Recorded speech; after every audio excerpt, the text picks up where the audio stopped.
عدل فاروقی کا اندازہ اس واقعے سے لگائے جو ریتی دنیا تک کے لیے مثال بن گیا۔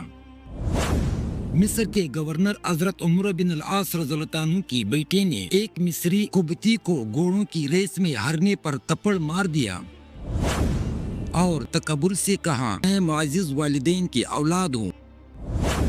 وہ غریب مصری فریاد لے کر مدینہ پہنچا۔ جب حضرت عمر رضی اللہ عنہ کو یہ معلوم ہوا تو آپ کا غصہ جدنی تھا۔ آپ نے گورنر اور ان کے بیٹے کو مدینہ طلب کیا۔ بڑے مجمع میں آپ نے اس مصری کے ہاتھ میں کوڑا دیا اور فرمایا، اس معزز باپ کے بیٹے کو مارو۔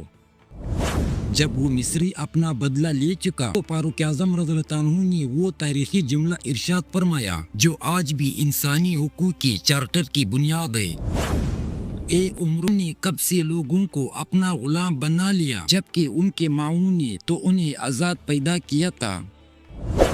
آدھی رات کا وقت تھا جب مدینہ کی گلیاں سو رہی ہوتی تھی تو ایک شخص اپنے کندھے پر آٹے کی بوری لادے بدل کر گلیوں میں پہرا دیتا پایا جاتا۔ یہ اللہ کا خلیفہ تھا جو اس ڈر سے نہیں سوتا تھا کہ کہیں فرات کے کنارے کوئی کتا بھی بھوکا مر نہ جائے تو اس کا حساب عمر رضی اللہ عنہ سے لیا جائے گا۔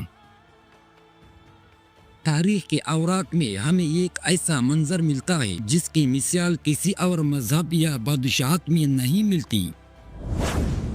سنہ 16 ہجری جب اسلامی لشکر نے بیت المقدس یروشلم کا محاصرہ کیا تو وہاں کے عیسائی پادریوں نے ایک شرط رکھی، ہم چابیاں صرف اسی شخص کو دیں گے جس کی نشانیاں ہمارے مقدس کتابوں میں لکھی ہیں۔ امیر المومنین حضرت عمر رضی اللہ عنہ مدینہ سے بیت المقدس کے لیے روانہ ہوئے۔ آپ رضی اللہ عنہ نے عدل کا وہ معیار قائم کیا، سفر کو حصوں میں تقسیم کر دیا۔ ایک منزل عمر رضی اللہ عنہ اونٹ پر بیٹھتے اور خادم نکیل پکڑتا، اور اگلی منزل خادم اونٹ پر بیٹھتا اور وقت کا خلیفہ نکیل پکڑ کر پیدل چلتا۔ جب بیت المقدس قریب آیا تو خادم کی باری تھی۔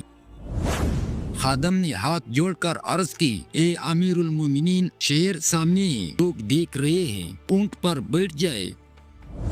لیکن فاروق اعظم رضی اللہ عنہ نے فرمایا، نہیں، یہ عدل کے خلاف ہے، باری تمہاری ہے تو تم ہی بیٹھو گے۔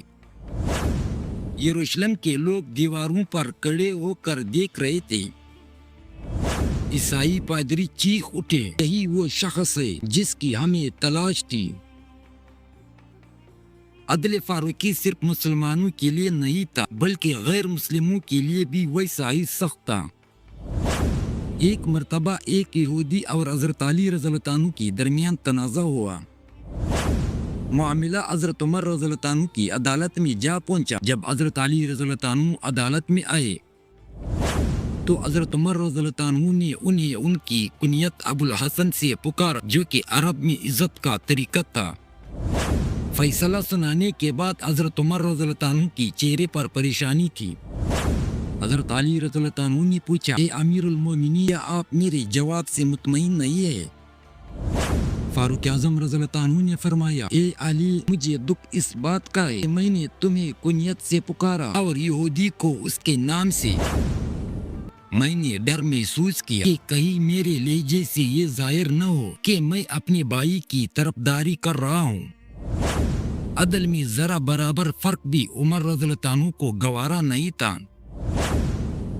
ناظرین، یہ واقعات ہیں جو بتاتے ہیں کہ اسلام کیوں اتنی تیزی سے پھیلا۔ یہ تلوار کی زور پر نہیں بلکہ اس کے عدل کی زور پر پھیلا، اس نے دشمنوں کے دل بھی جیت لی۔ اگر آپ کو یہ واقعات پسند آ رہے ہیں تو اس ویڈیو کو لائک ضرور کریں اور نیچے کمنٹ میں حضرت عمر رضی اللہ عنہ لکھ کر اپنی محبت کا اظہار کیجیے۔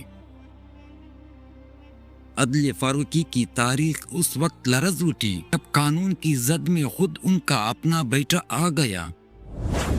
تاریخ بتاتی ہے کہ حضرت عمر رضی اللہ عنہ کی صاحبزادے عبد الرحمن سے ایک لغزش ہوئی جس پر اسلامی قانون کے مطابق سزا حد واجب تھی۔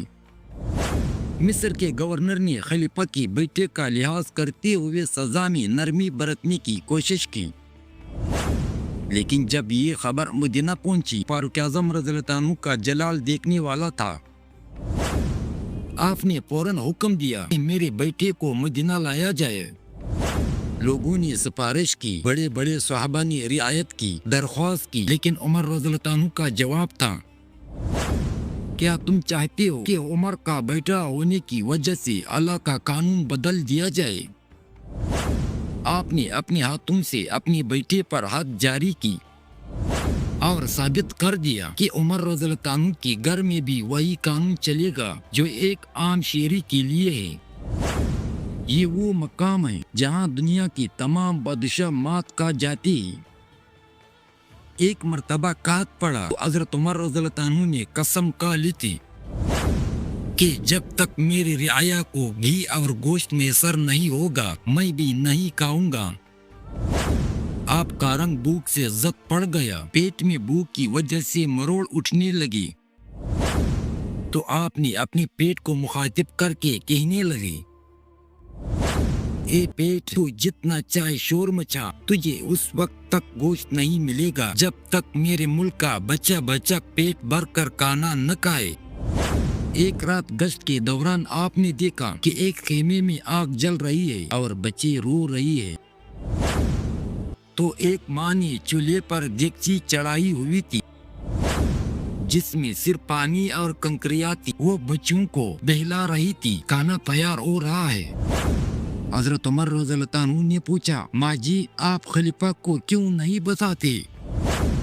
اس عورت نے تو حضرت عمر رضی اللہ عنہ کو پہچانتی نہیں تھی جواب دیا، عمر رضی اللہ عنہ کو ہمارا خلیفہ بننے کا کیا حق ہے اگر وہ ہماری خبر ہی نہیں رکھتا؟